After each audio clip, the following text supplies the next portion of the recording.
Hey guys, Ben here and welcome back to another video on The Flash. Today we're going to be talking about this really intriguing article from Variety. It's to do with the Flash film having a secret ending that hasn't been revealed yet in the early press screening. So if you do go on to enjoy the video, please be sure to leave a like and a comment and subscribe and turn on notifications so you don't miss any future DCTV videos later this year.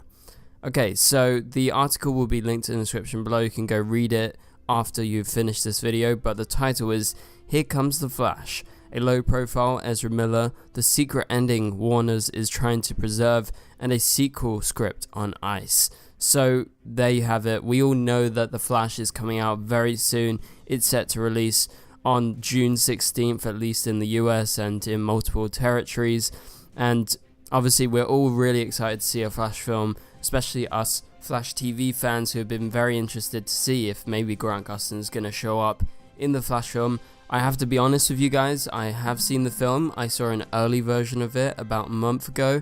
It was an unfinished version of the film and they've removed a lot of stuff, and that's kind of what we're going to be talking about today, because I can say from my experience, I can back up what Variety is saying in this article, obviously without giving anything away that's going to be spoilery to you guys. But Warner Brothers has made it evidently clear that the version of the film that they've been showing the press, including myself, is an unfinished version of the film.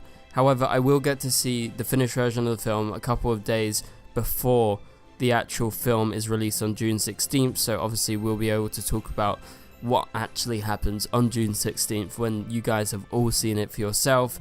But for now, let's go ahead and break down what's going on. So first off, one of the things that's mentioned in the article title is the fact that Ezra Miller's not going to be going around promoting the film. Obviously they have made that decision, and apparently it's because they are focused on their mental health and don't want it to be transactional and basically to affect the box office. I understand this, and I understand that Warner Bros. Wants to do this. I think this is the smartest thing to do considering all the controversy surrounding them.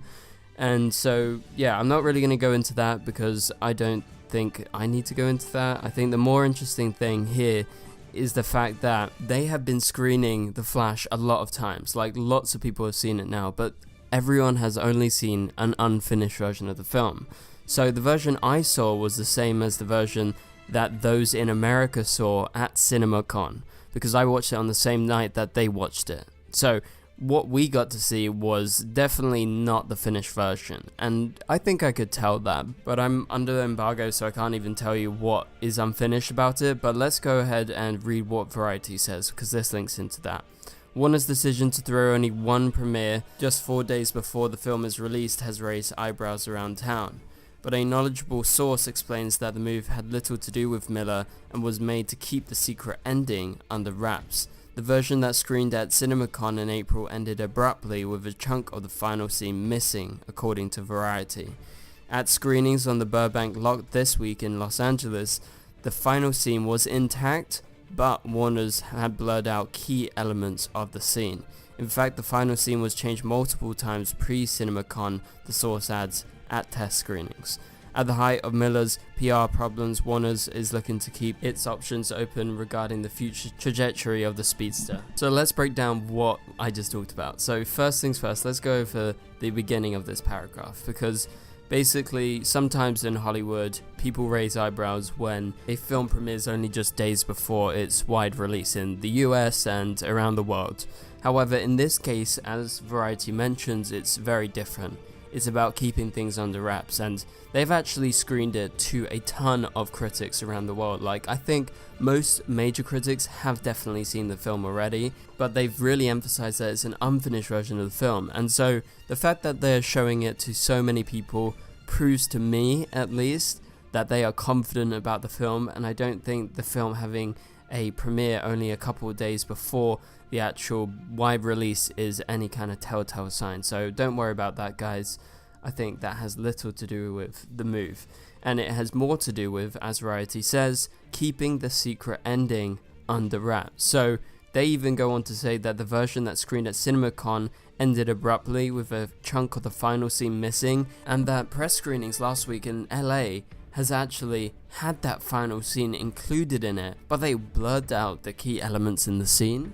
So that's Variety themselves actually confirming that the ending has changed since they first premiered the film at CinemaCon back in April, and as of last week, at the end of May, it was totally different. Like, the ending scene wasn't abruptly cut off and it was something else, but that something was blurred, and clearly they couldn't make out what was going on, but they wanted to include it in the film for some reason. I don't know why. I guess to just get articles like this out there to release the hype.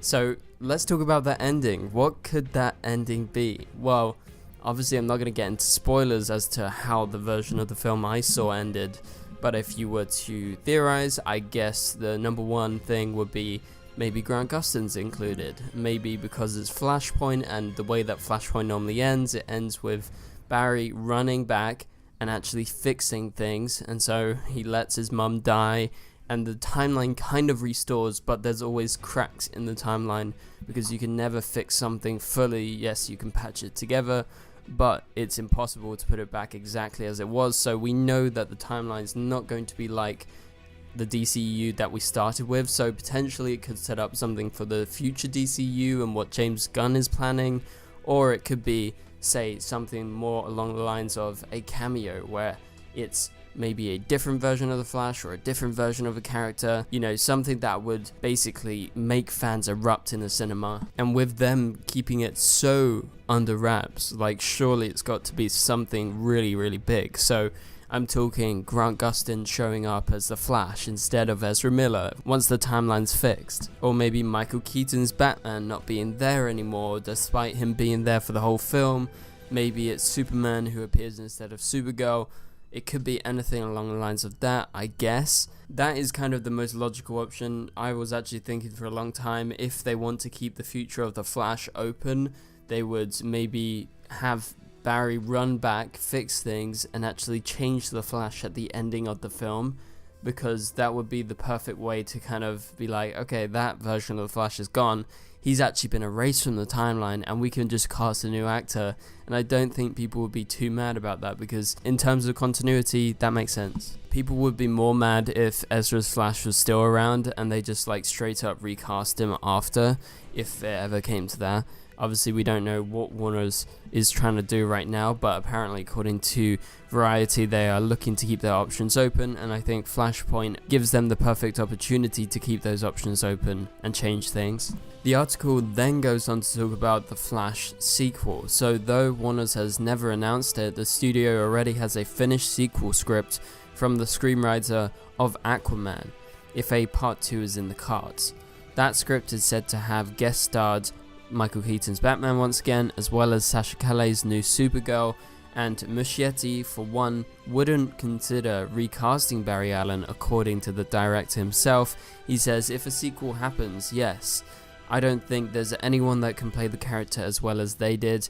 The other depictions of the character are great, but this particular vision of the character, they just excelled in doing it. It feels like a character that was made for them. Well, I'm pretty sure we can all agree that Grant Gustin is that one Flash that is better than Ezra Miller's Flash. And obviously, Andy Muschietti is the director of this film. The film is coming out. He has to big up his actor. He can't say, oh, he's not as good as Grant Gustin, you know, he's not a very good Flash or anything like that, because that just doesn't make sense. So I understand that he has to say this, but I think this is totally not true. I think easily we can all say Grant Gustin is the best Flash. He's played the Flash for 10 years. Ezra's played it in a couple of cameo appearances and this one film. Obviously, he's seen this film and I've seen this film, and I'm not giving any kind of particular input into what I think of Ezra's performance, but all I'll say is Grant's been doing it for way longer, and I feel like when you think of Barry Allen and when you think of the Flash, you think Grant Gustin. And so let's talk about the sequel. So considering that there is a script, and that script is a sequel script from the Aquaman writer, I don't believe they would actually go ahead with this. There would be probably significant rewrites, considering that James Gunn and Peter Safran have taken over as the heads of the new DC studio. And so I believe if there was a future Flash sequel, that would be rewritten, because this was written apparently before the DCU was revitalized by James Gunn and Peter Safran. Like, it's not a new project that was just finished as a sequel script that was ordered by DC Studios. This was something that was written before, back when the first Flash script was written. Obviously, we knew this was written a long time ago. The Flash film has been in development hell for a long time, like many years, and so it makes sense that there is already a sequel written. But let's quickly talk about the potential. Yes, if the Flash film does well, of course they're going to want to make another one. That being financially, plus also the Flash is one of the most popular DC characters, so it just makes sense to continue that world. And there is so many interesting storylines that you can do with the Flash, so as many from the comics that they can adapt. But the problem that they're running into right now is the fact that Ezra is very problematic, and I guess they just don't know what to do. They're kind of waiting to see how the film does. If it does exceptionally well, gets like nearly $1 billion or something in the box office, of course they're going to want to do a sequel. However, they're going to really have to think about, is it worth it to do it with Ezra again? Or can we change the Flash by maybe tacking on an ending scene or a post-credit scene that would introduce another Flash that could potentially take over if they want to go down that avenue. But that pretty much does it for this video, guys. Thank you guys so much for watching. If you did enjoy the video, please be sure to leave a like and a comment. Really helps out the channel if you do that. Also subscribe and turn on notifications so you don't miss any future videos. But for now, you can click on the top right corner of the screen to watch my latest video, and I'll catch you guys later. Goodbye.